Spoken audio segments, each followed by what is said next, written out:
सत्संग से सोधी आवे, नहीं जीव 84 में जावे। सत्संग से सोधी आवे, नहीं जीव 84 में जावे।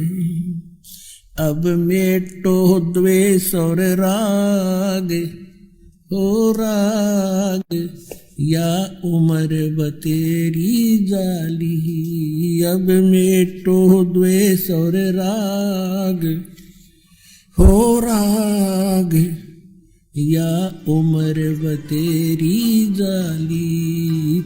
इन्हीं की एक पुस्तक है शंकराचार्यों की, वो दिखाते हैं। ये दास आपको ये सिद्ध करना चाहता है कि बौद्ध धर्म को तो स्टॉप लगा दिया श्री आदि शंकराचार्य जी ने, वो तो बहुत अच्छा किया। और फिर इन्होंने क्या किया कि आसमान से हम गिरे तो खजूर में अटका दिए, तो हमें क्या लाभ हुआ? वहीं फिर लटक रहे हैं, पृथ्वी तक पहुंचे ही नहीं। तो अब पहुंचेंगे हम।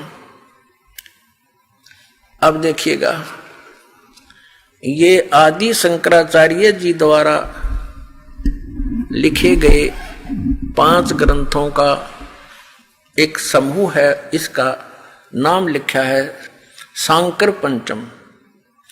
आदि शंकराचार्य विरचित है, 5 ग्रंथानाम संग्रह है। आद्य शंकराचार्य द्वारा 5 ग्रंथों का संग्रह इसके अंदर है, इसलिए शांकर पंचम इसका नाम रखा गया है। ये आदि शंकराचार्य थे। और इसका अनुवाद किसने किया है? जगत गुरु शंकराचार्य श्री स्वरूपानंद जी सरस्वती महाराज द्वारा किया गया, व्याख्याकार इसके अनुवादक है। ये केवल अनुवादक है। और ये कहां से छपी है ये देखिएगा। ज्योतिष पीठाधीश्वर, द्वारका पीठाधीश्वर जगत गुरु शंकराचार्य श्री स्वरूपानंद सरस्वती स्वामी पादही प्रणीतया शंकर सप्रिया, हिंदी टीका सहित। प्रकाशक है शारदा पीठ, प्रकाशनम, द्वारका, जामनगर, गुजरात 361 335 इसका कोई नंबर कोड नंबर होगा। ये यहां से छपी है। श्रीमाता कंप्यूटर्स प्राइवेट लिमिटेड 20/7/125 केदार घाट वाराणसी, ये इनके दूरभाष नंबर। इसके 135 पृष्ठ पर दिखाते हैं आपको। ये है 135 पृष्ठ, नीचे इसके पृष्ठ नंबर संख्या रखी है। 135 पृष्ठ पे क्या लिखा है? ये आदि शंकराचार्य के द्वारा बोले गए श्लोक और लिखे गए लिपिबद्ध किए गए। 29 नंबर श्लोक में कहा है, किसमें? ये श्री मणि रत्नमाला नामक अध्याय यानी कोई बुक इसके अंदर है, उसके 135 पृष्ठ पर 29वें श्लोक में कहा है कि सबसे बड़ा पशु कौन है? जिसने शास्त्रों का अध्ययन किया हो और फिर भी वह धर्म का आचरण नहीं करता हो, और न ही उसको आत्म स्वरूप का ज्ञान हो, वह सबसे बड़ा पशु है। अब आप फैसला कर लियो सबसे बड़े पशु कौन है। अब जो पवित्र 4 वेदों में, पवित्र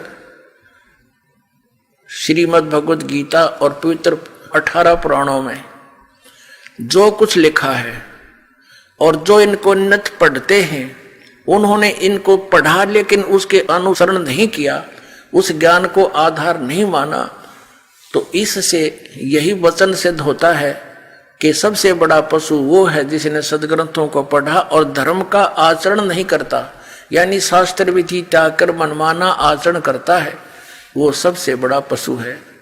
और इनका जो ज्ञान है, अब हम प्रसंग पर चल रहे हैं कि आदि शंकराचार्य जी ने, ये तो अभी तक दास ने आपको ये बताने की चेष्टा की है कि हमारे लिए कौन से सदग्रंथ हैं जिनको हम आधार मानकर अध्यात्म ज्ञान को समझें, सुलझाएं। उसके लिए आप जी को बता दिया 5 वेद, एक सूक्ष्म वेद और 4 वेद, ये वेल नोन आपके पास है ही। और पवित्र श्रीमद् भगवद गीता का वो ज्ञान जो वेदों से मिलता है, और साथ में 18 पुराणों का केवल यही सहयोग लेना है कि जो परमेश्वर ने 600 वर्ष पहले बोला था और आज वो पुराणों में लिपिबद्ध है। बस इतना काम है इन पुराणों से हमारा, और ज्यादा लिंक नहीं है। इसमें कुछ भी जो कुछ भी घटनाएं हैं वो सत्य हैं या असत्य हैं, इससे हम कोई संबंध नहीं रखेंगे। हमारा इन पुराणों को केवल इसलिए प्रमाण रूप में लेना पड़ेगा कि 600 वर्ष पहले परमात्मा ने सूक्ष्म वेद में ये जानकारी दे रखी थी कि ब्रह्मा विष्णु महेश नाशवान है, इनकी जन्म मृत्यु होती है, और इन ब्रह्मा विष्णु महेश के माता और पिता का भी ज्ञान करा रखा है। धर्मदास ये जग बोराना, कोई न जाने पद निर्वाणा, यही कारण मैं कथा पसारा, सबसे कहिए वो राम नियारा।